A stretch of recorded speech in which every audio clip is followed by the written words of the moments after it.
Premium, long time. Wayne Primeau. I haven't seen this guy in a long time, but What's up, Rosie? What's up, buddy? I'm not too bad, man. What's going on? I haven't what has it been? 10, 12, 13 years since I saw you last, eh? Probably 13 years. Well, what have you been up to? So when I stopped playing, I coached my oldest boy in the Greater Toronto Hockey League with the Toronto Young Nats from Adam all the way up to his OHL draft year, and he was drafted by Guelph. Played a year and a bit there, and then was moved to North Bay and was drafted by the Vegas Golden Knights in 2019, and has kind of been touring the minors for a few years here, and hopefully have an opportunity down the road. And I have a daughter that plays hockey as well. She's on a scholarship. She was at 2 years at Syracuse University, and she transferred to Robert Morris in Pittsburgh last year. And so she's going into her senior season. So she'll be graduating soon. And then my youngest is going into minor midget, and I'm kind of helping with him in his coaching. And then I run a hockey program called Super Series Hockey. It entails tournaments throughout North America, a lot in the States.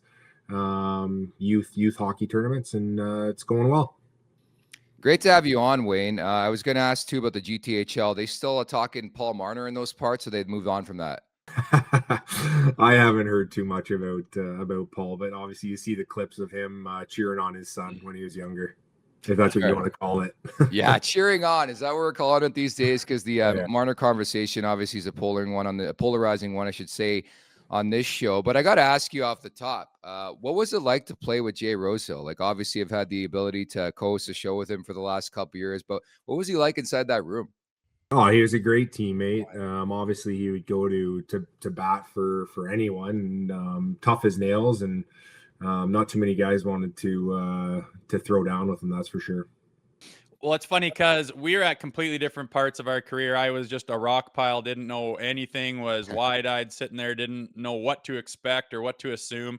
And then you're coming in as a veteran guy with your whole career that you've already had different points in careers. Yep. But what was your take immediately as you became a Toronto Maple Leaf and learned what it was like to be on that roster, part of that organization? Was it what you expected, or was there some surprises?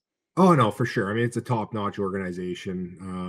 It's as a kid growing up in Whitby, I was, a diehard Leafs fan, and being able to finish out my career to wear the blue and white and the Leaf logo was a dream come true. And I was shocked when I was moved from Calgary. I got the call from Sutter, and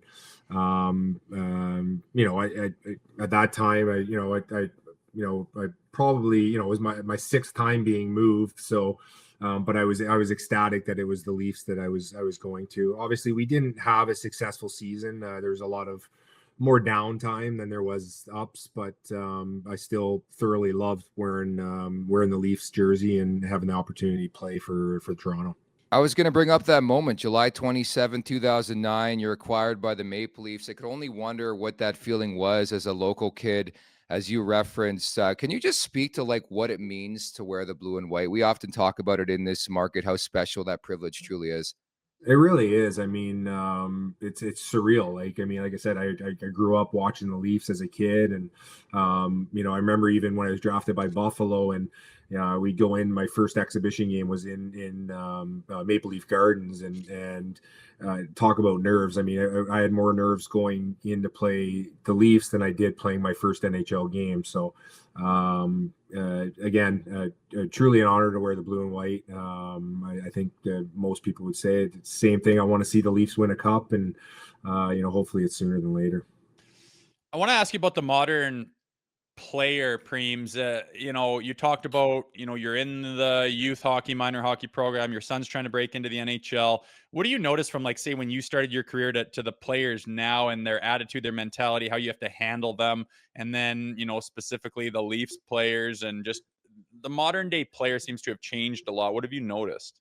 Yeah, definitely. I mean, obviously, it's a year-round thing. I mean, when I played even early, I mean, we'd take a good month and a half off of absolutely nothing, but when you got back to training, you were training. But I think kids now, they take a week, two tops, and they're right back in the gym, right back on the ice. And I remember even with my brother, we would get back on the ice end of July, early August.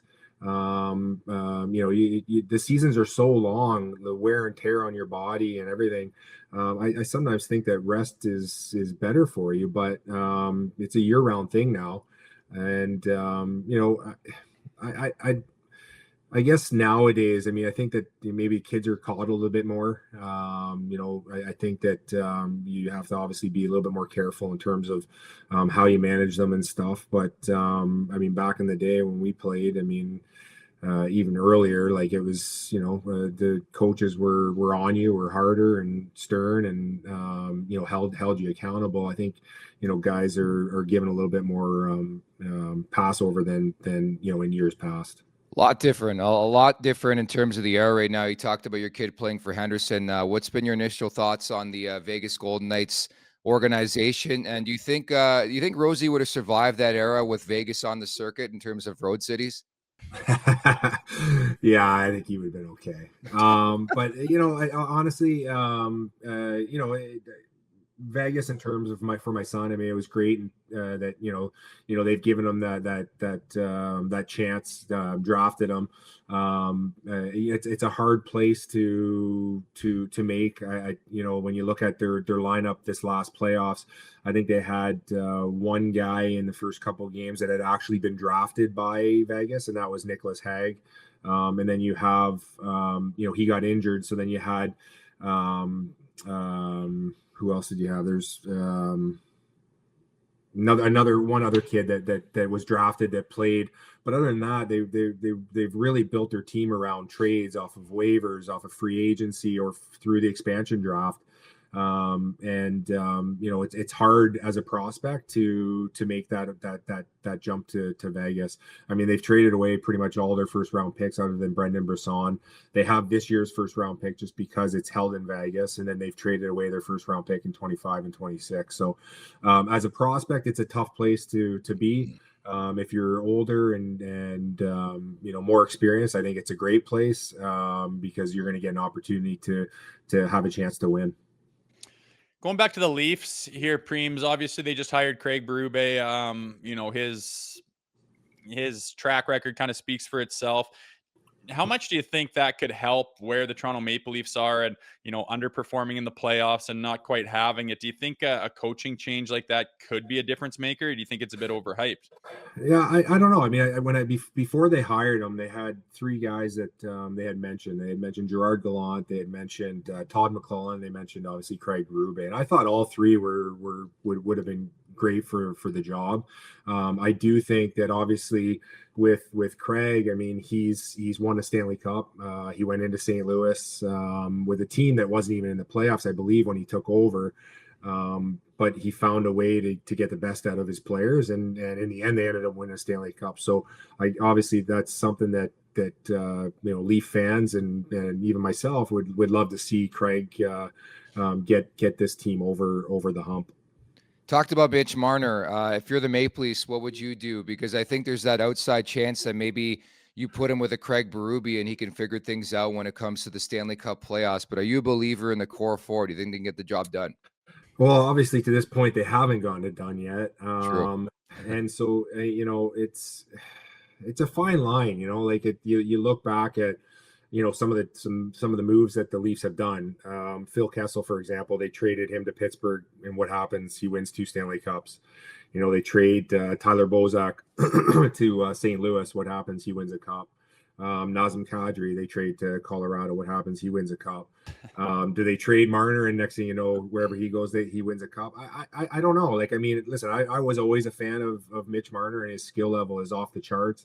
Definitely disappointed in his play in the playoffs this year and I think what happens is obviously they're under the microscope because they get paid large amounts of money, and no doubt, and they should. I mean, but it's tough. I mean, you look at the successful teams and you look where they start, and it's from the goaltender out. I mean, your goaltender has to be your number one player, and then you have your defense. I mean, you look at the teams that have won in the past, and they're all, their back end is big, fast. Move pucks north, and there's only so many kill McCarrs. So I do think that the Leafs defense were a little bit better this year's playoffs than they have been in the past.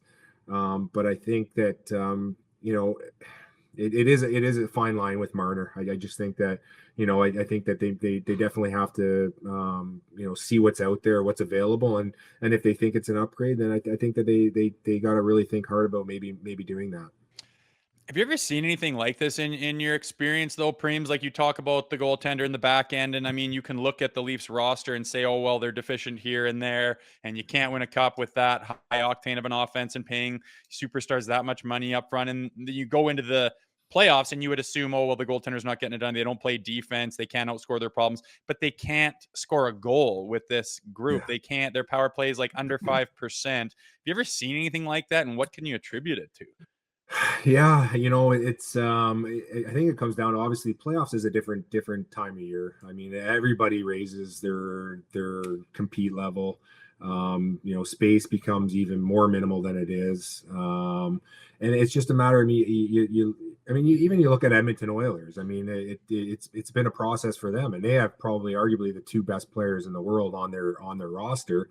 And it's taken them, 8 years to finally get to the Stanley Cup finals, and they might not even win it. So but I guess with the Leafs, when you're looking at it, we're wanting to get out of the first round, more than anything, right? So again, it really is about upping your compete level, being harder on pucks, being first on pucks, winning puck battles, getting to the inside, and you see, like, there's a lot of goals that are scored from the inside, and they just got to do more of that. Wait, I don't know where the time's going. Can you believe it's been 25 years since that infamous Brett Hall goal? You had to bring it up, eh? Yeah, sorry, buddy. Yeah, no. It was definitely disappointing. It's at that time when I played in the Stanley Cup Finals, I was 22, 23 years old. And I remember that game, actually. Like, I lost my edge a couple of times, and we went to triple overtime, and I'm in the corridor getting my skate sharpened, and you can see the media is just waiting to jump on the ice. And when they scored the goal, unfortunately, the floodgates opened right away. Whereas every other goal that year, their video replay was automatic. Like, then there was a lot of goals that year that were scored with that were a big toe in the crease, and they were called back. Any other year it would have been a good goal, but that year, the rule was, if your foot was in the crease, you scored, it wasn't a goal. And unfortunately, we were the guinea pigs, and that next year they changed the rule, and I never got back to the Stanley Cup Finals. I got to the conference finals a few more times, but it just shows you how, you get there as a 22, 23-year-old, and you're thinking, okay, I got, lots of career left, and I didn't get another chance to play in the finals or win one. Were you guys, BS. Go ahead, were you guys freaking out on the bench? Like, did you realize it was, or was it after the fact that you realized? Or was it right away? So me personally, I didn't until I got into the dressing room, but there was a lot of guys on the bench that were screaming and yelling, and Lindy was letting the refs know and stuff. But again, at that time, I think it would have been an embarrassment to the league if they would have overturned it and got playing the game again. But yeah, unfortunate for sure. And now you're just asked about it all the time. It's funny because I was at media day for the Cup final the other day, and I was asking my buddy on the Oilers, Adam Henrique, about just how difficult it is to get back, right? Like, he was, I think, 21 in his rookie season playing with Jersey, got to the Cup final, and 13 years later, he's back. Yeah. So it just shows you the road is just so difficult. Lastly, before I let you go, we'd love to get your thoughts on sort of your nephew's progression with the Montreal Canadiens and the crease. We talk about it all the time in this market. It's been such a long time that the Maple Leafs have got a stud netminder, Yeah. No, honestly, I'm obviously biased. I believe strongly in my nephew and his play. I think that he probably would have liked to have made the jump sooner, but obviously with goaltenders it takes a little bit more time. I think that they had that three-man system there where he's playing one every 6 games, which cannot be easy, but Allen was a tremendous leader for those younger goaltenders, and led by example, and was very supportive, and I believe still is. So once he was moved, then he started playing one every 2, one every 3 games. And I think it's just going to continue to, help his development. He's going to, I really believe sky's the limit for him. Make sure to check out more of our content right here on the Leafs Nation YouTube page. We got long form interviews, we got clips, we got epic rants by Jay Rosehill. We simply have it all. And don't forget, you can find out much more at theleafsnation.com. Thanks so much for watching.